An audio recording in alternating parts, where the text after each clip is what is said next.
Ice cream পছন্দ করে না এমন কি কেউ আছে? আমার জানা মতে নেই। ছোট বড় সকলেই খুব পছন্দ করে এই আইসক্রিম। তার উপরে যদি হয় হোমমেড চকলেট আইসক্রিম, আর কি লাগে? আজকে আমি দেখাবো কোনো প্রকার হুইপড ক্রিম, ক্রিম, গুঁড়া দুধ এবং কনডেন্স মিল্ক ছাড়া অতি সহজে মাত্র কয়েকটি উপকরণ দিয়ে ঘরেই কিভাবে এই চকলেট আইসক্রিম তৈরি করতে পারবেন। আর টেস্টের কথা কি বলবো, আপনারা যখন নিজেই এই আইসক্রিম তৈরি করে ঘরে টেস্ট করবেন তখন আপনারা নিজেরাই বলবেন অসাধারণ, একদম দোকানের মতো টেস্ট, তার উপরে ভেজাল মুক্ত, আর কি লাগে? এবং আপনারা এতক্ষণ দেখেই হয়তো বুঝতে পারছেন আইসক্রিমটা কতটুকু ক্রিমি, চকলেটি এবং ইয়ামি হয়েছে। আসসালামু আলাইকুম viewers, welcome back to my channel. তাহলে চলুন আর কথা না, রেসিপিটা শুরু করি।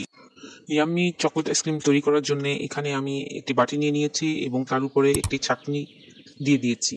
এর মধ্যে আমি 2 টেবিল চামচ কর্নফ্লাওয়ার এবং 2 টেবিল চামচ কোকো পাউডার নিয়ে ভালোভাবে চেলে নেব। অবশ্যই চেলে নেওয়ার চেষ্টা করবেন, এতে মিশ্রণটা স্মুথ হবে। এখন আমি এই শুকনো উপকরণের মধ্যে কিছুটা পানি দিয়ে ভালোভাবে মিশিয়ে এক সাইড করে রেখে দেব। এখন আমি ফ্রাই প্যানে আধা কেজি দুধ বসিয়ে দিয়েছি। আমি এখানে গরুর দুধটা ব্যবহার করেছি, আপনারা চাইলে প্যাকেটজাত দুধও ব্যবহার করতে পারেন।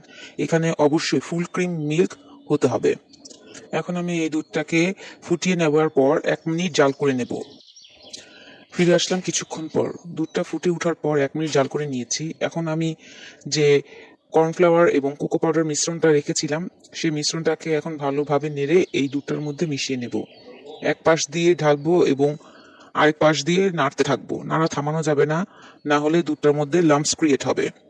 এবং এই সময় চুলার আঁচ মিডিয়ামে রাখতে হবে, মিডিয়াম টু লোতে রাখতে হবে। এখন বলতে চাচ্ছি, যারা আমার চ্যানেলটিকে সাবস্ক্রাইব করেছেন তাদের অসংখ্য ধন্যবাদ, এবং যারা এখনো সাবস্ক্রাইব করেননি কাইন্ডলি সাবস্ক্রাইব করে দেবেন প্লিজ। এবং ভিডিওটি ভালো লাগলে অবশ্যই লাইক শেয়ার করে দেবেন, এবং ভিডিও নিয়ে কোনো প্রশ্ন থাকলে অবশ্যই কমেন্ট বক্সে জানাবেন, আমি ইনশাল্লাহ এর উত্তর দিয়ে দেবো।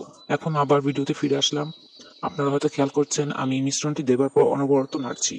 অনবরত নেড়ে এই মিশ্রণটিকে ভালোভাবে মিশিয়ে নিতে হবে। এই জাল অবস্থায় দেখবেন আস্তে আস্তে মিশ্রণটি ঘন হয়ে আসবে। এখানে আমি ভিডিও স্পিড বাড়িয়ে দিয়েছি এবং কিছু কিছু অপ্রয়োজনীয় অংশ কেটে দিচ্ছি ভিডিওর সুবিধার্থে, না হলে ভিডিওটা অনেক বড় হয়ে যাবে। মিশ্রণটি এইভাবে নাড়তে নাড়তে ঘন হয়ে গেছে এবং সাথে বরফ চলে এসেছে। এখন আমি এই পর্যায়ে আধা কাপ চিনি মিশিয়ে দিচ্ছি। মিষ্টিটা আপনাদের স্বাদ অনুযায়ী বাড়িয়ে কমিয়ে দিতে পারেন। চিনিটা দিয়ে আমি আবারও এই মিশ্রণটার সাথে ভালোভাবে মিশিয়ে নিচ্ছি। চিনি চকলেটের মিশ্রণের সাথে ভালোভাবে মিশানো হয়ে গেলে এ পর্যায়ে আমি 100 গ্রাম চকলেট একটু গুঁড়ো করে নিয়েছি। আপনারা চেষ্টা করবেন একটু গুঁড়ো করে নিতে, তাহলে তাড়াতাড়ি মেল্ট হয়ে যাবে। এই চকলেটটা দিয়ে ভালোভাবে মেশানো হয়ে গেলে মিশ্রণের সাথে চুলাটা অফ করে দিয়ে মিশ্রণটা নামিয়ে হালকা ঠান্ডা করে নিতে হবে।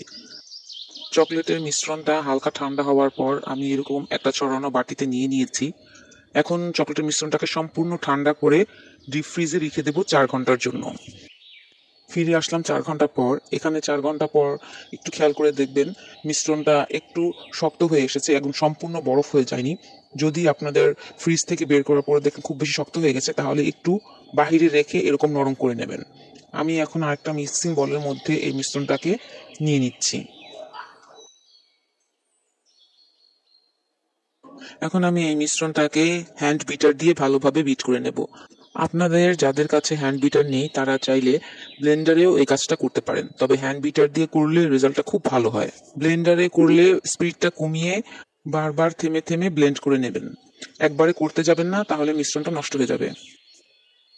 মিশ্রণটা যখন বিটার দিয়ে বিট করা হবে তখন প্রথমে একটু ঘন মনে হতে পারে।